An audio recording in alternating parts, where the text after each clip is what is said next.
Good evening. How's everybody doing? Great to be learning with you on a Monday, Yom Sheni. Let's light up the darkness. Who's in the house? On a Monday, Nancy in North Carolina, Yehud in South Carolina, Stephen in New Hampshire, Guy in Ohio, Joe in Inland Empire, Bella in Florida, Shandor in the Bronx, Paul in the Great Northwest, Lucy in Minnesota, Michelle in Florida, Melissa in Great Neck, Jasmine in North Carolina, Elvis in New York, Belle in Texas, Haim in Florida, Frank in San Pedro, Moishi in Brooklyn, Ella in Southern California, Barbara in New York City, Alan in New York City, Lanit in Silver Spring, and Elise in Hampton, Virginia. Welcome, everybody. And Bill in Mid-Missouri, Sharon in New Jersey. Today's episode of AT Daily is sponsored by Robert Kaufman in honor of Marvin Kaufman. Robert, thank you so much for enabling us to share more Torah with more people around the world. In the merit of that donation, may you and all your loved ones be showered in blessings. It is that time of year. Wonderful time, right? We're right now in the 10 days of repentance, of atonement between Rosh Hashanah and Yom Kippur. Certainly, we would appreciate if you help us share more Torah with the world at donate.accidentaltalmudist.org. But whether you donate to us or whatever charity is good for you, helping people eat, helping people learn Torah, helping people be sheltered and clothed and safe and secure, this is a good time to be giving tzedakah, right? Because what ameliorates the decree, if God forbid we have a harsh decree on Rosh Hashanah before it's sealed on Yom Kippur, teshuvah, right? Atonement, repentance, turning it all around, tzedakah, giving charity, and tefillah, prayer. Those are three things we need to be engaged in this week, and really at all times. Those are always good things to be engaged in, but especially in these days. So certainly enabling us to share more Torah, we appreciate it very much, especially if you can make it a monthly donation, a recurring donation, keeping the lights on, paying our staff, keeping our webmaster, keeping our app going. None of this is free. There's just expenses in running our platform, and helping us share more Torah with the world is a lot of bang for your buck. Also on the subject of tefillah, prayer, something that I was reflecting on during Rosh Hashanah, and I've been thinking a lot about this week just because of the days of awe, but I think very relevant to what we're learning here, right, about intent when somebody's bringing the offerings, right? And so our prayers in this post-temple era that we're living in and have been for almost 2,000 years, where our prayers have replaced bringing the offerings. Something I was thinking about is, I'm speaking for myself. I get easily distracted. My mind spins off when I'm trying to concentrate, trying to be focused in prayer. Sometimes it goes to silly, mundane stuff. Sometimes it goes to places I wish it wouldn't go, and then I get frustrated. I can get down on myself.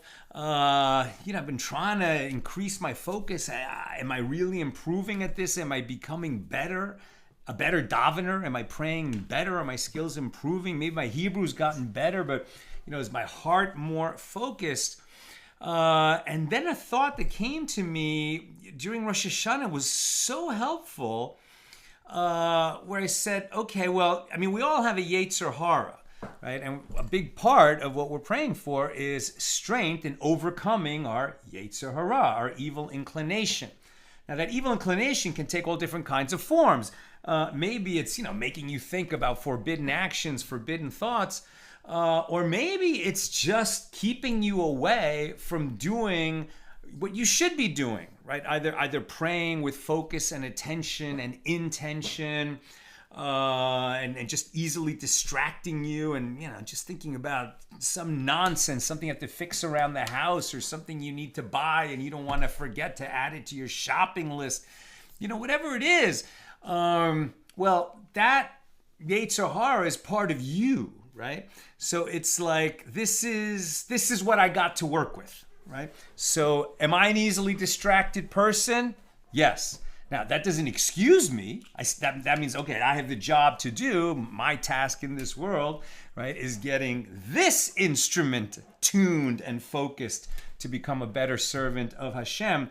But this is what I'm working with. And it's funny, like as soon as I thought about that, it's like, oh, okay, well, there goes my Yetzer Hara again. There goes my distraction again. There goes my ADD again. You know, like whatever is sort of going against, like, okay, that's me. That's me. I recognize myself. This is how my Yetzer Hara works. This is what I have to work with. So, okay, like once you recognize it, it becomes less powerful, right? It's not, oh, I got to stop, this unruly mind. It's like, oh, there goes my unruly mind again. Okay, I could steer it back to what I'm trying to do. So just developing an understanding of your instrument, as it were, actors speak that way, right? That your body, your psyche, your emotional makeup, your memories, your personality, that's all your instrument, right? And understanding your instrument allows you to, play a richer, more vibrant song with your instrument in the service of God. May we all be blessed to become better tuned instruments in the earthly choir, and then eventually one day when we leave this world, in the heavenly choir. Okay, our daf today is page 13 here in a tractate Zevachim, the 29th volume of the Talmud. We are learning the very particular laws of the sacrifices, meaning not necessarily what they atone for or when you become obligated to bring one, but when you are bringing a sacrifice, exactly how was that done and what happens when an error is made. So in the first two Mishnahs, we were talking about an error at the time of slaughter and how that affects the sin offering, the Pesach, which are set apart. That if you have you have the wrong offering in mind, the wrong kind of offering in mind, or the wrong owner of the offering in mind, they become unfit entirely if it's a sin offering or a Pesach. All the other offerings, if you have the wrong intent in mind at the time of slaughtering the animal, so it will no longer fulfill your obligation to bring that offering, but it remains fit. It can continue its journey, collect the blood, sprinkle it, and you will get credit for bringing a gift offering. You still have to bring the offering that you were originally intending to bring if you're obligated to bring that offering. Okay, now, Mishnah number 3. We're going to go into another aspect of this offering process and what if an error is made. Mishnah 3. Really hot in here. Sorry about the sound level of the AC. Bring this a little closer to me, so hopefully it doesn't interfere too much.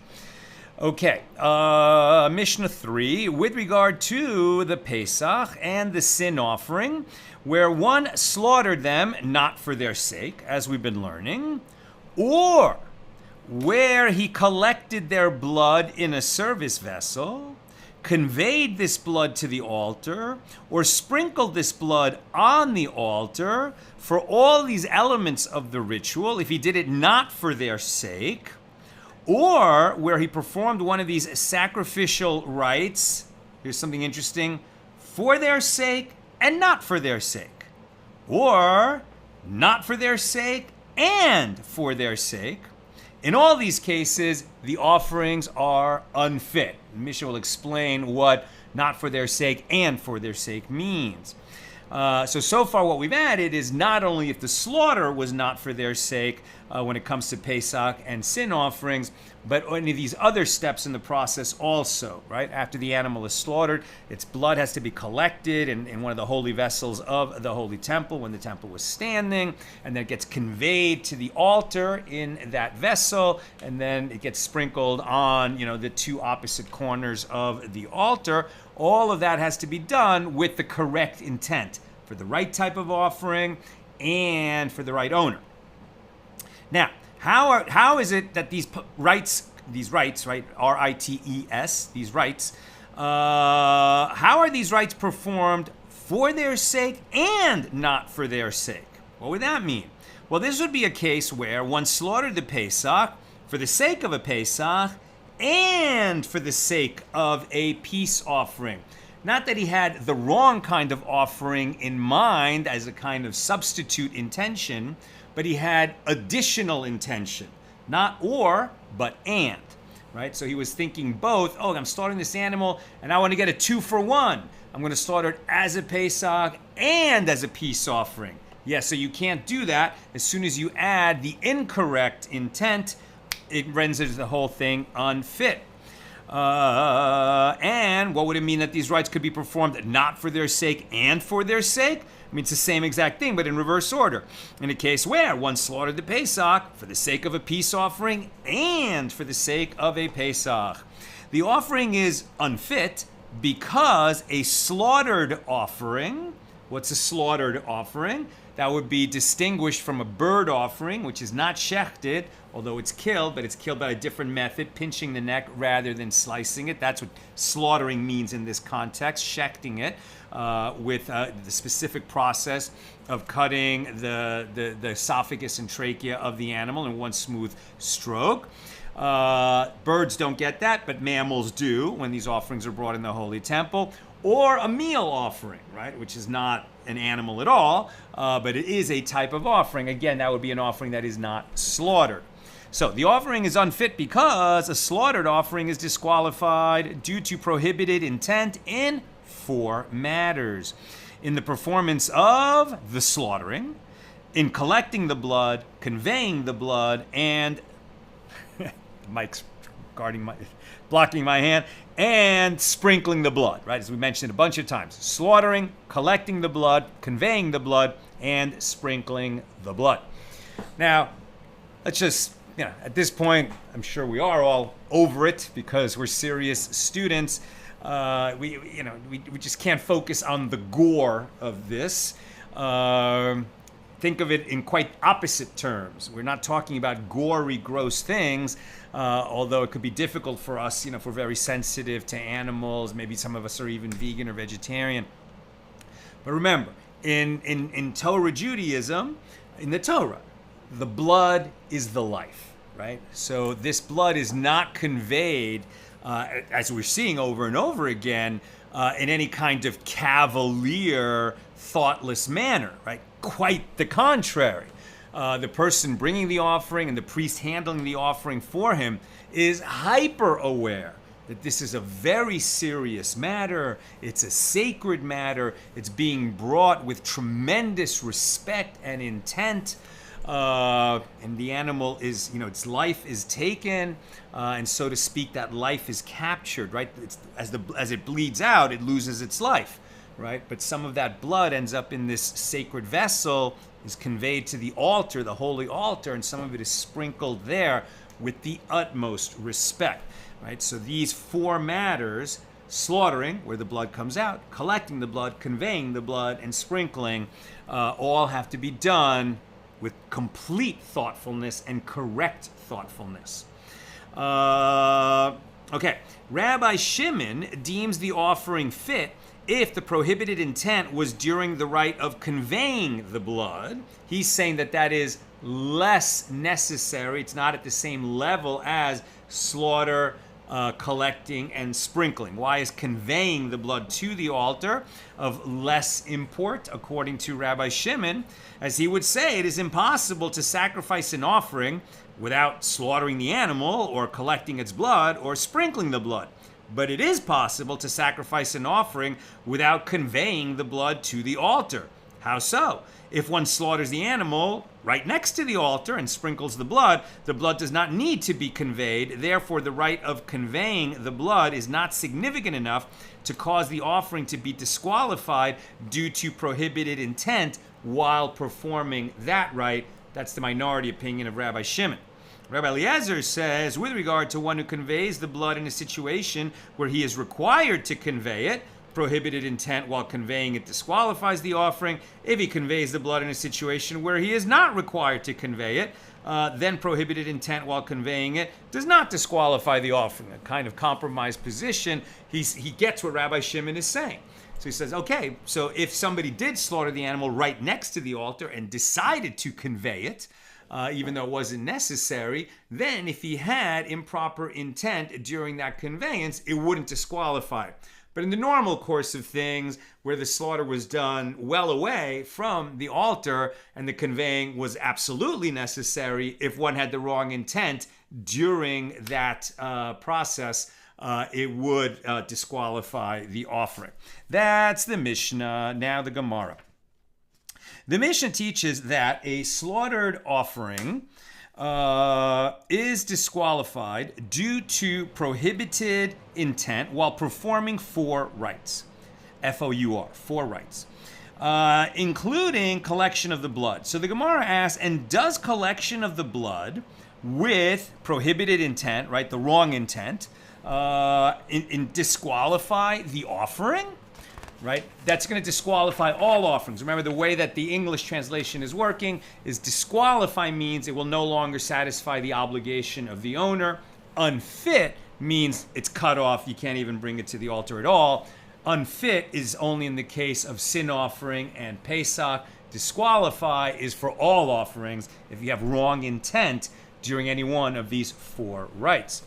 Now, but isn't it taught in a baraisa? Now we're going to examine collection of the blood specifically.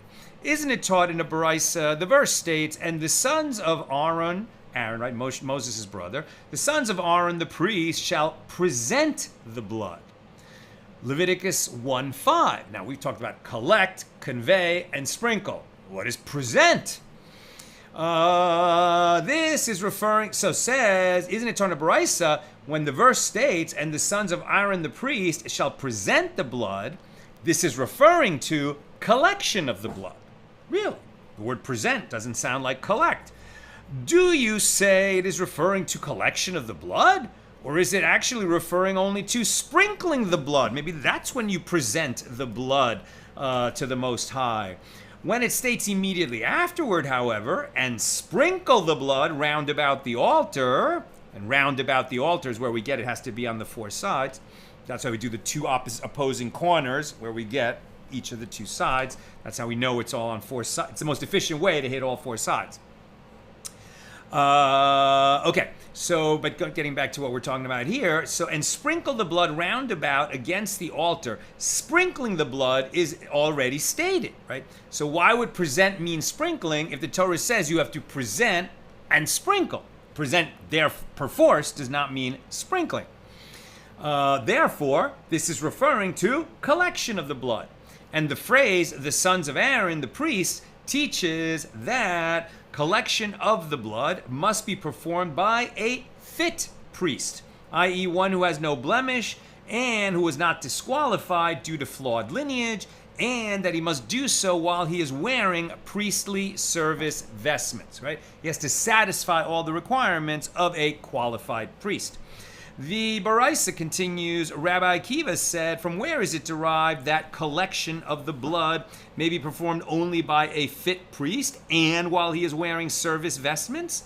The expression, the sons of Aaron, is stated here in the verse in Leviticus, and it is stated there. These are the names of the sons of Aaron, the priests that were anointed, whom he consecrated to minister in the priest's office, in Numbers 3:3. So just as there in the verse in Numbers, it mentions the word priests with regard to fit priests, i.e. the sons of Aaron, and with regard to priests who were consecrated to serve by being dressed with service vestments, which we learn in Exodus 29:30, so too here the reference is to a fit priest with regard to one who is wearing service vestments. So that's going to include all kinds of requirements. He has to be the right age. He has to not have a blemish. It can't be, it can't be found out that there's something, a flaw in his lineage, like his father married a divorced woman, and he's the offspring of that union because a priest is not allowed to marry a divorced woman. And if he does, his son will be disqualified from serving as a priest. Of course, he can't be impure. He can't be tameh. And he has to be wearing the clothing of a priest. If he's not wearing the required vestments of a priest, then the service that he performs while wearing the wrong garments would be disqualified. Rabbi Tarfon said, I wish he wouldn't speak this way. Rabbi Tarfon said, I will bury my sons if I did not hear a halacha from my teachers discerning a distinction between collection of and sprinkling the blood. But I cannot explicate the distinction, and I do not remember what it was. And the Baraisa continues, Rabbi Akiva said, I will explicate it to you. With regard to collection, the Torah does not render intent like action. Collecting the blood with prohibited intent does not disqualify the offering. But with regard to sprinkling, the Torah does render intent like action. Furthermore, if one collected the blood outside the temple, he is not liable to be punished with kares. But if one sprinkled the blood outside the temple, he is punished with kares.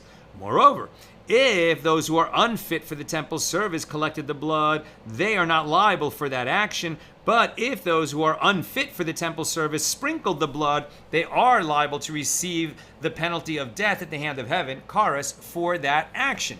So it sounds like Rabbi Akiva is drawing a sharp distinction between collecting the blood and sprinkling the blood, saying that sprinkling the blood, totally holy endeavor, wrong intent or wrong anything there is going to disqualify the offering, but that collecting the blood, according to Rabbi Akiva, seems to be an ancillary action, and if there's flaws in the process there, it's not going to disqualify the offering. Now, Rabbi Tarfon said to him excitedly, I take an oath by the temple service that you have not deviated left or right from what I heard from my teachers. I myself heard them, and I cannot explicate what they taught, whereas you teach this law on your own in concurrence with the law that I heard.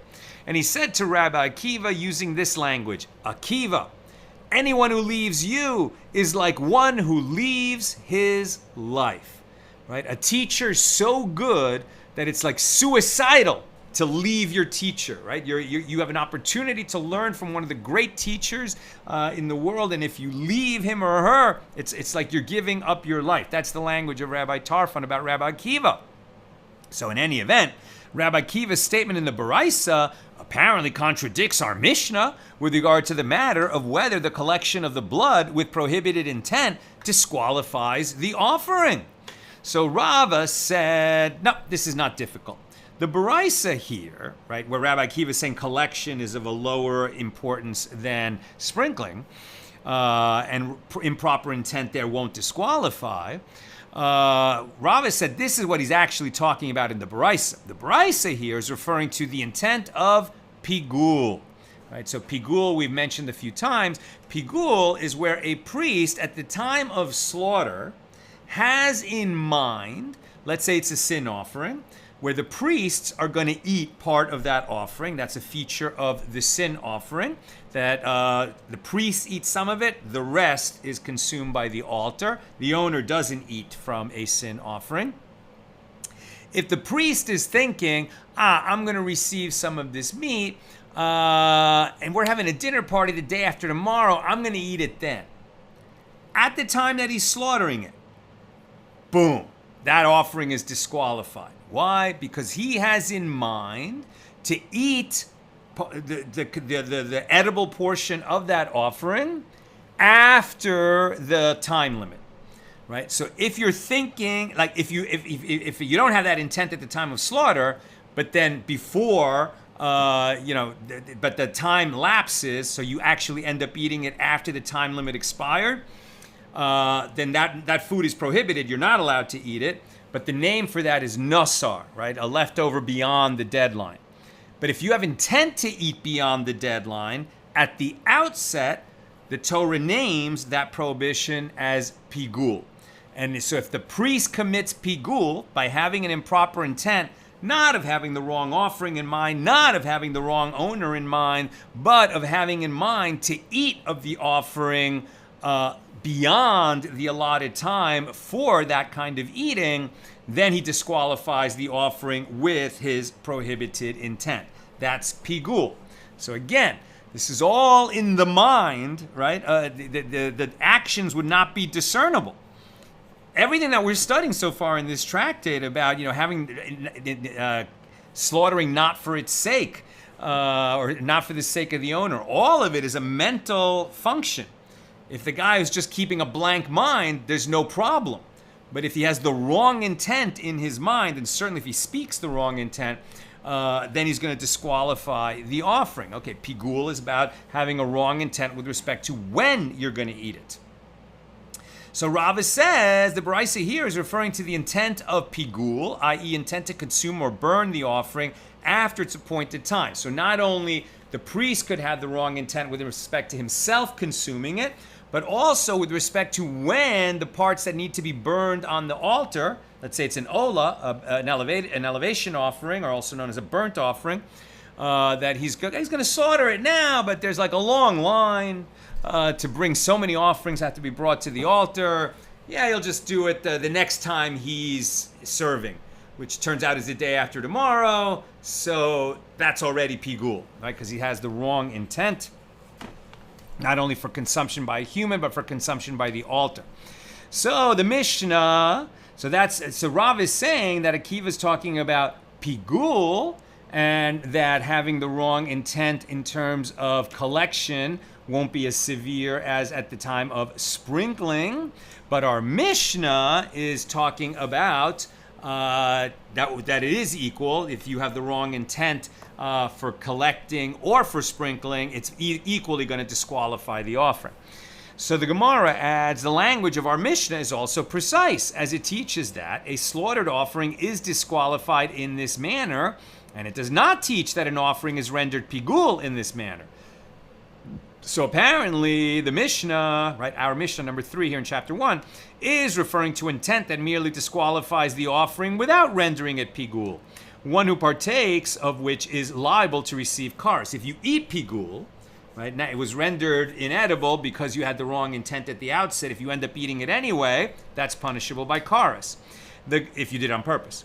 The Gemara conclude from the Mishnah's language that this interpretation is correct. And the Gemara asks, and does intent of pigul during the collection of the blood not disqualify the offering? Why would collection now be distinguished from sprinkling, where in our Mishnah they're equivalent in terms of ability for wrong intent to disqualify the offering?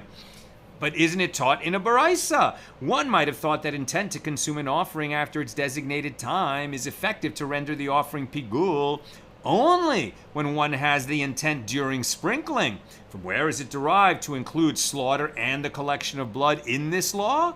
The verse states, and if any of the flesh of the sacrifice of his peace offerings is at all eaten on the 3rd day, it shall not be accepted. Neither shall it be imputed to the one who offers it. It shall be abhorred, an abhorred thing, which is how we're translating pigul, an abhorred thing. Leviticus 7:18, as derived on page 29a, which we'll reach in 16 days, God willing. Well, actually, probably a little more because of our holiday schedule during Sukkot, unless we can start doing some doubles again. The verse states, and if any of the flesh... Now I confused myself.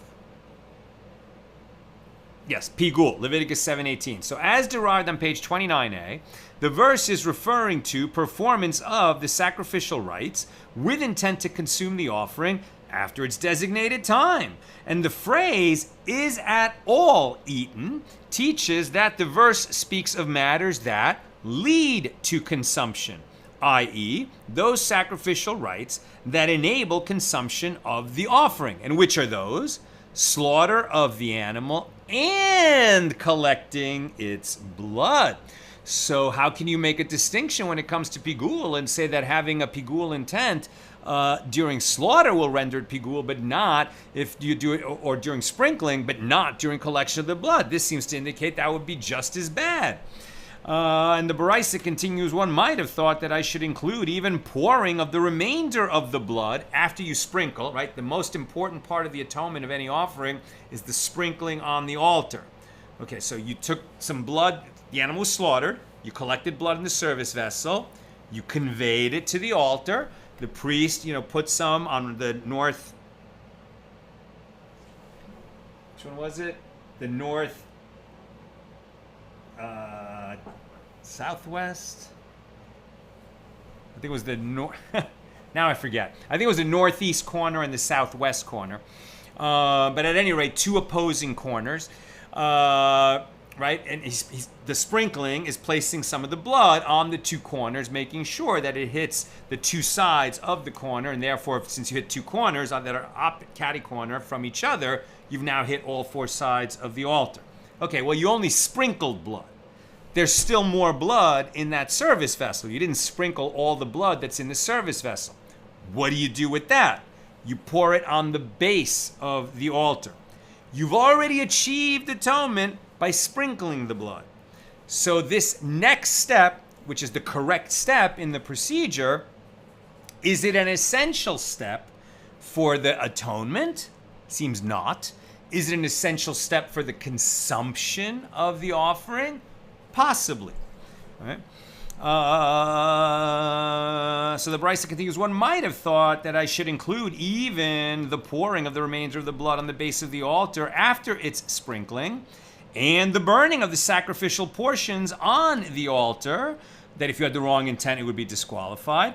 Therefore, the verse states, on the third day it shall not be accepted, neither shall it be imputed to the one who offers it, right? Meaning achieve atonement, achieve the goal of the offering. That's Leviticus 7:18. So the phrase, the one who offers it, indicates the sprinkling of the blood. Sprinkling was included in the general category of rites that enable consumption. And for what purpose was it singled out? To compare other laws to it, i.e., to say to you, just as sprinkling is unique as it is a rite, and if not performed, it prevents atonement, so too any rite that prevents atonement, if not performed, is included in the law of pigul. Pouring the remainder of the blood and burning the sacrificial portions are therefore excluded, as they do not prevent atonement if they are not performed, because the atonement was already achieved when the sprinkling was done. So then you certainly want to finish the offering properly, and pour it out on the base, and if there are parts that need to be burned, burn them on the altar. But if for some reason the procedure was interrupted after the sprinkling, the atonement would have already been achieved. And since the atonement was already achieved, if you had intent for a different offering, different owner, different time of consumption, during the pouring of the blood on the base or the burning of the sacrificial portions, it would not disqualify the offering, neither of a regular disqualification nor pigul. Pouring the remainder of the blood and burning the sacrificial portions are therefore excluded, as they do not prevent atonement if not performed. So evidently, intent of pigul applies to the collection of the blood, contrary to Rava's resolution of the contradiction between the Mishnah and the Baraisa. So even in the realm of pigul, collection of the blood has to have the correct intent. So where did Rabbi Akiva get that distinction? Now we're on page 13b, and the Gemara answers, rather, it is not difficult. This statement of Rava, that intent of pigul does not apply to collection of the blood, is referring to a case where the one slaughtering the offering says, I am hereby slaughtering the offering in order to collect its blood tomorrow.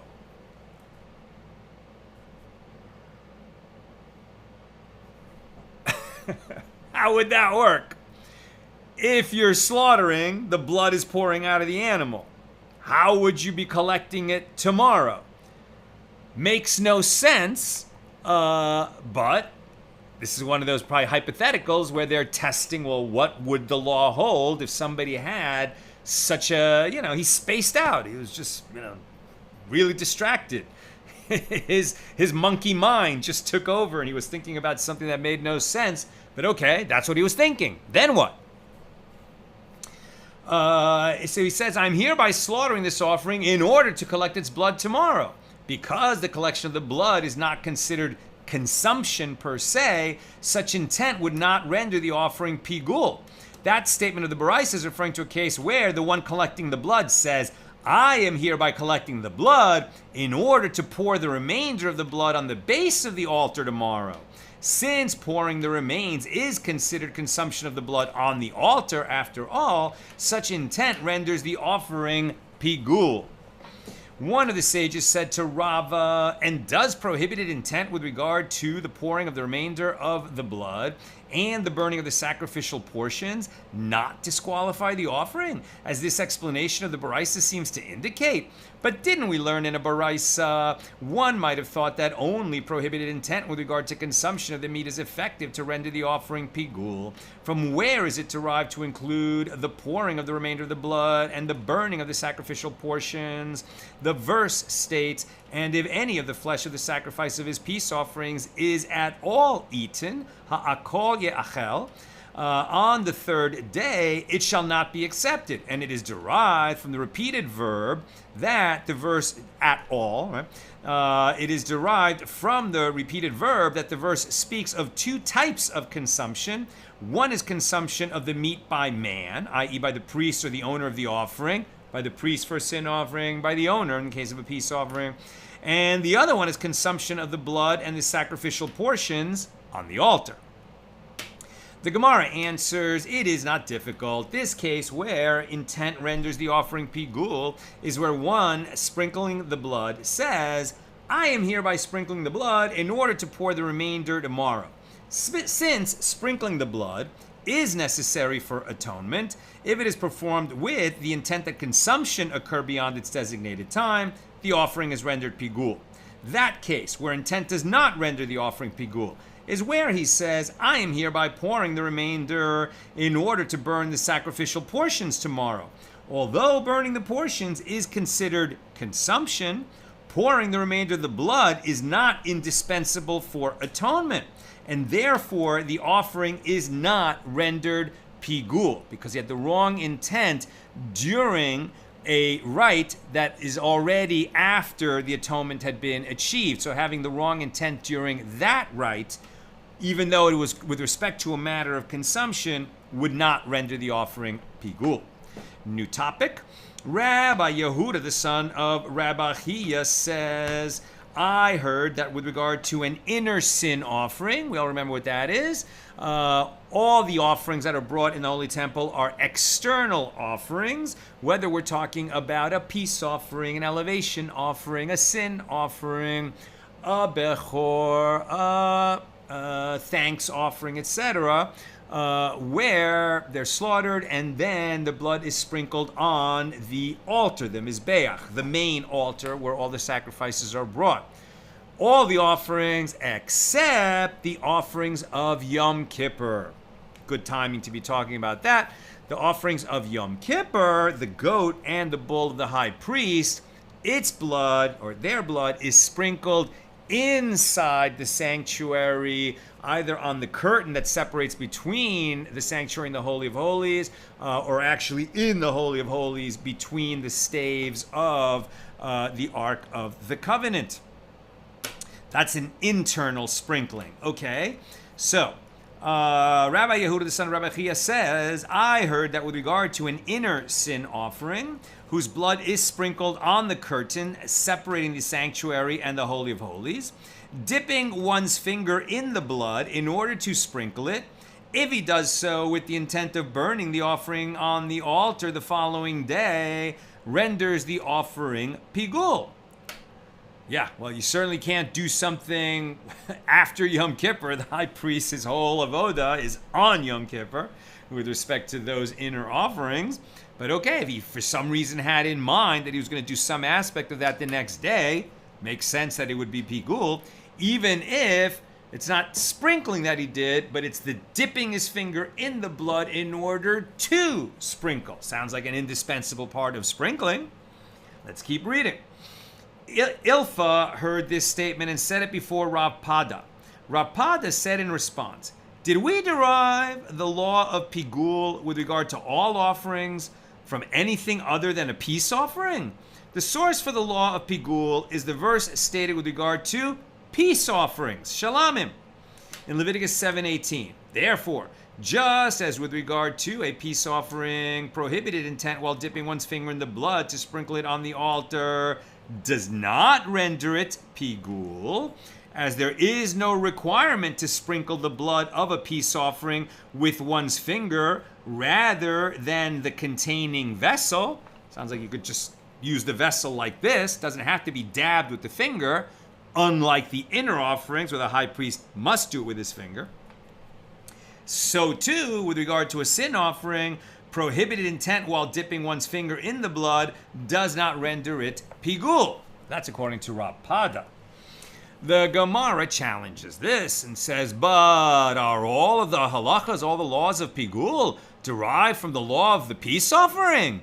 If that is so, then just as sacrifice of a peace offering, not for its sake, does not preclude its being rendered pigul, as it is still fit, so too, the law should be that sacrifice of a sin offering, not for its sake, does not preclude it being rendered pigul. In fact, the law is that a sin offering sacrificed not for its sake cannot become pigul because you already rendered it unfit.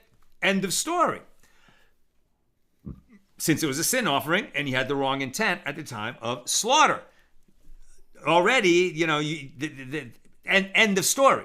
There's no more rites that you're going to perform with that offering when you could have the wrong intention with respect to when you're going to eat it, because you've already rendered it unfit. So rather, what have you to say to explain this law? You must say that it is derived from an amplification of the verse. This is an hermeneutical principle. Here too, the law that prohibited intent while dipping one's finger in the blood of an inner offering renders it pigul. This is derived from an amplification of the verse. Here's a note on this amplification of the verse. This may be referring to the specific laws under discussion. In other words, the general law of pigul with regard to the sin offering is derived from the peace offering, but several of its details are derived from amplifications indicated in the verse's language. So Rashi explains that the law of pigul with regard to the sin offering in general is not derived directly from the peace offering, as explained in the Gemara on page 28b, but rather from an amplification in the verse as expounded in Torah's Kohanim, which is the commentary on Leviticus.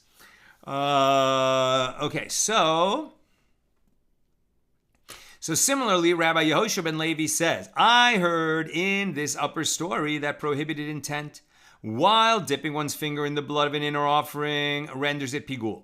Rabbi Shimon ben Lakish, also known as Reish Lakish, wondered at this law. Did the sages derive the law of pigul from anything but a peace offering? Just as with regard to a peace offering, prohibited intent while dipping one's finger in the blood does not render it pigul, so too with regard to a sin offering, the law should be that prohibited intent while dipping one's finger in the blood does not render it pigul. And the Gemara responds, but are all of the laws of pigul derived from those of a peace offering?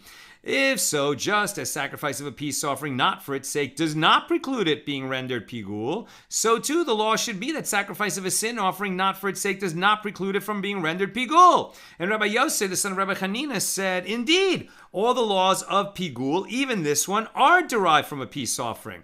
And since in the case of a peace offering, intent to consume it outside its designated area disqualifies it, and in the case of a sin offering, sacrifice not for its sake disqualifies it, one can infer that just as intent to consume the offering outside its designated area, which disqualifies a peace offering, precludes it being rendered pigul, so too sacrifice not for its sake, which disqualifies a sin offering, precludes it from being rendered pigul. And by contrast, dipping one's finger in the blood of an inner offering with intent to consume it after its designated time does not render it pigul. Why? Because there is no parallel halacha, no parallel law with regard to a peace offering. Recalling that a peace offering is eaten by its owner. How does the altar consume? I think maybe some parts of it go up on the altar, the sacrificial portions, and the blood goes onto the altar, but the rest is eaten by the owner. So this is where you have some choices when it comes to what he had in mind of consumption after the allotted time. Could be the owner has that in mind, that he's going to eat something after its allotted time. The priest might be eating some of it. It's about the blood that goes on the altar or the parts that are going to be consumed by the altar. There's some different places where the consumption, the intent to consume after the allotted time, could be drawn. But in any case, if it's beyond the allotted time, during any one of these rituals, it becomes pigul unless the ritual is after the sprinkling or dispensable, right? Not necessary. If it is not an indispensable rite of the procedure. Rabbi Yirmiyah says this inference is inherently disjointed. What is notable about intent to consume the offering outside its designated area? Like, for example, if you were going to sprinkle the blood in the wrong place, not on the altar, which disqualifies a peace offering. It is notable in that its disqualification applies to all slaughtered offerings. This is why it precludes the offering from becoming pigul. Right? If you have intent that you're going to sprinkle it in the wrong place, you've already disqualified it, and now you can't also render it pigul. Need you say the same with regard to disqualification by sacrifice not for its sake, which applies only to the Pesach and the sin offering in terms of being rendered unfit? So rather, what have you to say to explain this derivation? One must say that it is not based on a case-to-case comparison, but rather on a principle that is derived from a peace offering, namely, any matter that disqualifies a peace offering, for example, intent to consume it outside its designated area, precludes it being rendered pigul. And any matter that prevents atonement, if not performed, renders the offering pigul if performed with intent to consume it beyond its designated time. So one infers, therefore, that here too, with regard to an inner sin offering, any matter that disqualifies it, for example, sacrifice not for its sake, precludes it from becoming pigul, and any matter that prevents atonement, if not performed, renders it pigul, if it is performed with intent to consume it beyond its designated time. So accordingly, dipping one's finger in the blood with intent to consume the offering beyond its designated time would render it pigul, as this rite is indispensable. With respect to inner offerings, the finger has to be dipped. Outer offerings, the finger doesn't have to be dipped because you could sprinkle directly from the service vessel. Rav Mari says, we learn in the Mishnah as well that dipping one's finger in the blood of an inner sin offering with intent to consume it beyond its designated time renders the offering pigul in Menachos 12a. And this is the principle with regard to anyone who removes a handful. Handful here is komets.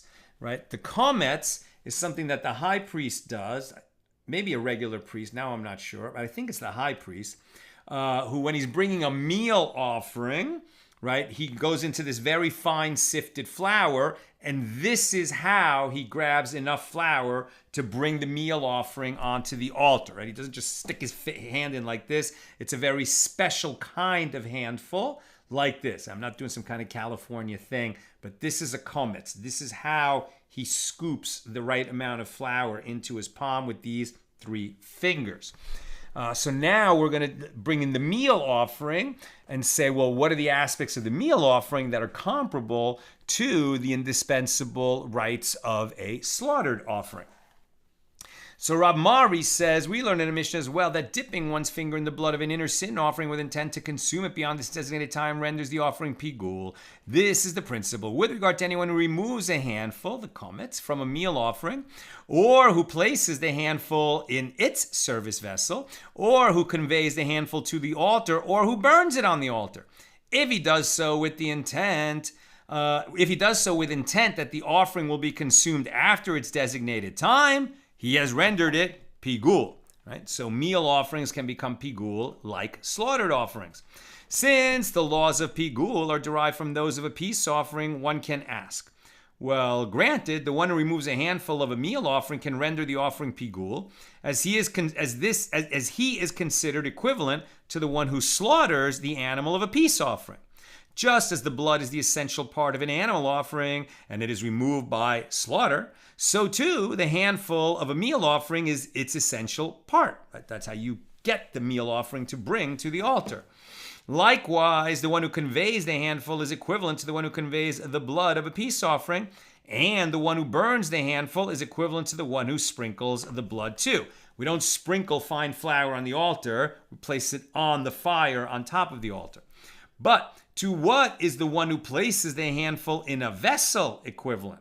From where is it derived that he too can render the offering pigul? This sounds like conveyance, right? With respect to the blood that's collected, in order for it to be sprinkled on the altar, it has to be conveyed to the altar. Likewise with the meal offering. The one who collects the meal offering, for it to be burned on the altar. It has to be conveyed to the altar. But how is it conveyed? Does he convey it in his hand?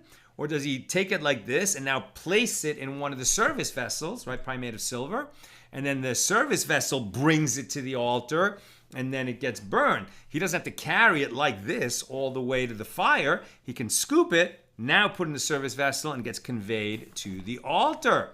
So will somebody having the wrong intent about consumption while he's conveying it render that offering pigul? If we say that placing the handful in a vessel is comparable to the collection of the blood, as both rites involve placing the essential part of the offering in a vessel, well, one could respond, are these rites actually comparable? There, in the case of the peace offering, the collection of the blood is performed passively. The blood spills into the vessel by itself. You had to shecht the animal, but you had to kill it in any case. You kill it in the correct way by shechting.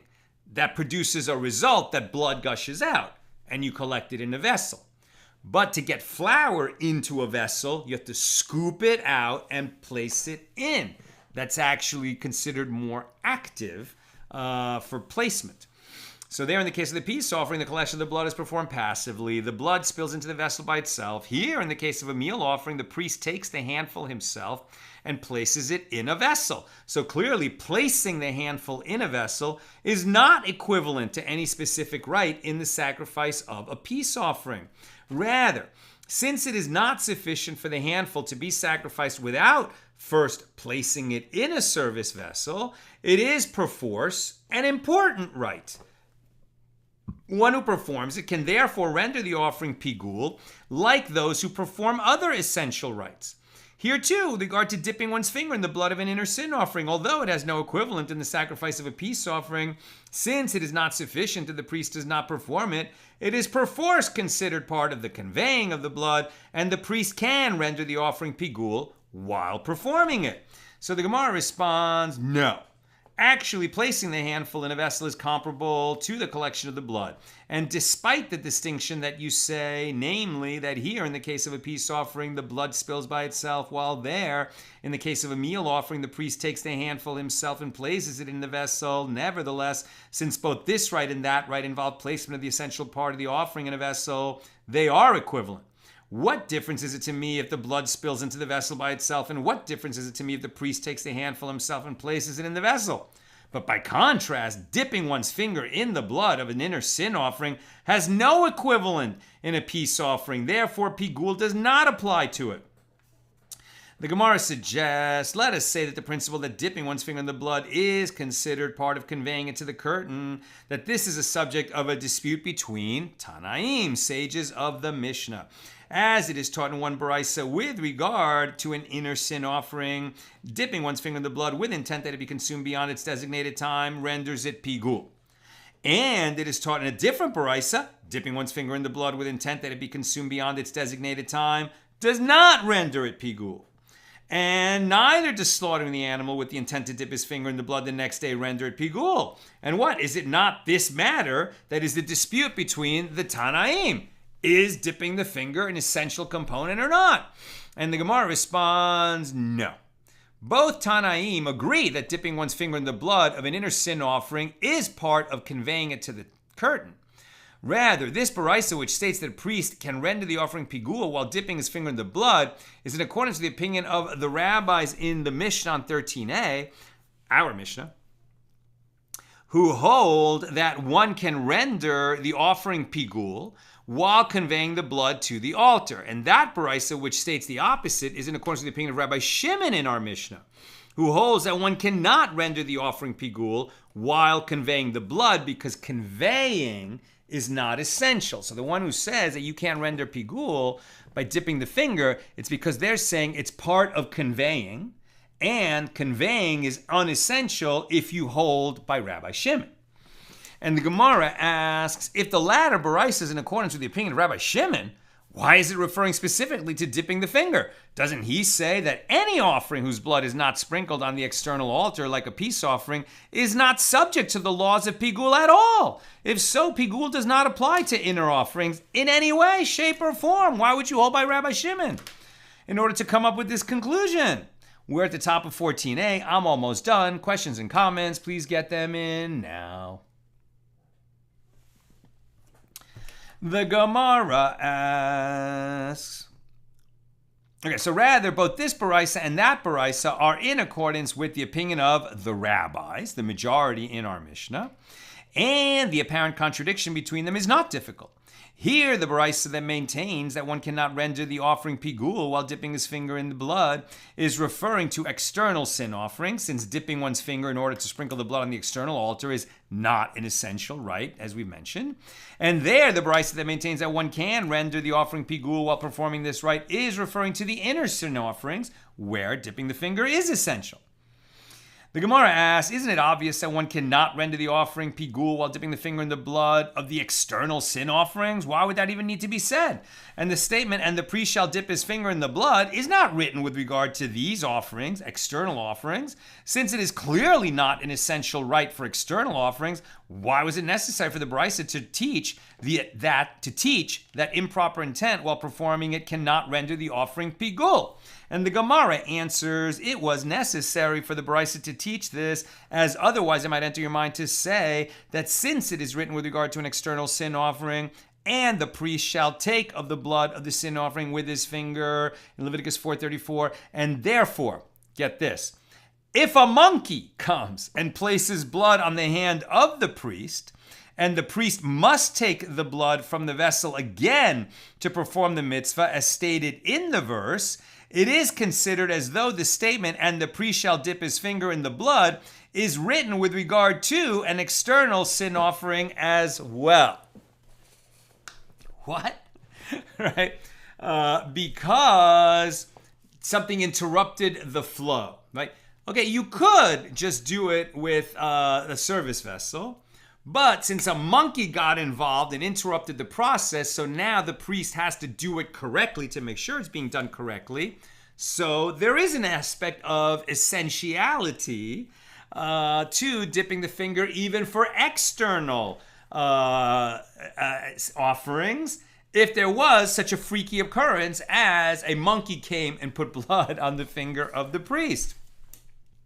Therefore, the Baraisa teaches us that dipping one's finger in the blood of an external offering nevertheless is an inessential rite, and one cannot render the offering pigul while performing it, as it is for this reason that the phrase, and the priest shall dip his finger in the blood, is not written with regard to this offering, but rather, and the priest shall take of the blood of the sin offering with his finger, which indicates this law that the priest must actively take the blood in his hand, and also indicates that law that dipping one's finger in the blood is not an essential rite of an external offering, and therefore cannot render the offering pigul. That's where we'll knock off, and God willing, continue tomorrow, Tuesday, at the regular time, 6 p.m. Pacific. And tomorrow I will, I'll have our holiday schedule. But I will anticipate that we'll have class Wednesday at noon on Erev Yom Kippur. And we will not have class on Thursday, Yom Kippur, even at the end of Yom Kippur. But then we'll resume Friday at noon, right, the regular Friday time. Okay, a few questions. Sharon, is intention in performing a sacrifice translated over to intention in prayer, since prayer has come to replace sacrifice in our time? I mean, I think definitely spiritually, metaphorically, yeah. But are we going to say that, like, do we have specific laws like this that, if you had this kind of intent about that aspect of your prayer, it will not be rendered invalid, but a different variation on a mistaken intent? We don't have, it's not so analogous, right? The prayers have replaced the sacrifices, but it's not analogous. Prayer and the study of the sacrifices, let's say, have replaced the sacrifices. But I think certainly on a spiritual, metaphorical plane, yes, we can learn out that you have to have the correct intent as much as possible throughout your prayers. And maybe this is a good way for us to understand how they could have the wrong intent and why the Torah spoke about having incorrect intent. right? I mean, we would find bringing an offering so dramatic that what would a priest or an owner be doing thinking about a different offering at the time that he's bringing an offering? Okay, but if you were a priest and you had been doing this for years, like anything else, you could just slip into that mindless state. I think I've read that or heard somewhere that like an astonishing percentage of our actions every day are done completely mindlessly, right? We're on autopilot. We just do it, and we could easily slip into that mode when we're praying, right? Even somebody who is utterly fluent, not only in Hebrew, but in the Hebrew of prayer, right? The specific kind of Hebrew of the Siddur, so that he's only reading with full meaning in the original language, or somebody who uses the English translation just so that he can really follow what he's saying, could easily have his mind or her mind wander, during a prayer service. Even you can even have full attention at the beginning of a sentence and have lost it by the end of a sentence, right? And that's why it's actually one of the mitzvahs it's a mitzvah to have concentration in prayer, for sure. And that's one of the mitzvahs that that is beyond measure. We're aspiring to do that all the time, and its reward, right, is for us in this world and the next world, right? But in tefillah, to have concentration in prayer is incredibly difficult and something we're always striving to improve at. Lucy, the owner and the priest are both involved in the sacrifice. So if John brings an animal with the right intent, but the priest gets confused, doesn't collect or sprinkle correctly, or mistakes the type of offering it is John at the mercy of the priest's mistake? I think you have to say yes, right? Because only the priest can sprinkle. So if we're talking about having the wrong intent at the time of sprinkling, that's not something John is even involved in, right? He has already handed it over. So yeah, he's at the mercy of the priest. If the priest has the wrong intent, and we hope that the priest will fess up and say it to John, even though he's going to be very apologetic. Like, oh man, I'm so sorry. I know this is really important to you. I spaced out. You're going to have to bring another offering. That's a tough conversation, right? A very tough conversation, but one they're going to have. Jonathan, tell me if this is off base or not. When we are talking about ritual impurity, we are talking about things that make us not in the right state to approach Hashem. I like that definition. But when we are talking about pigul and sprinkling the blood and other elements of being in the right mind, maybe we're talking about how we can make with our thoughts those elements not in the right state to approach Hashem.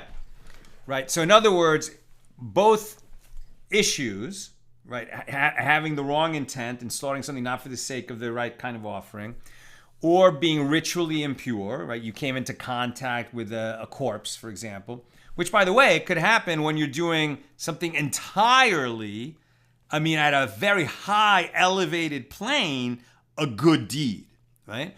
The highest, a mace mitzvah. That's kind of like the highest good that you can do, is to bury an unattended body, right? For that, even a high priest has to become tameh.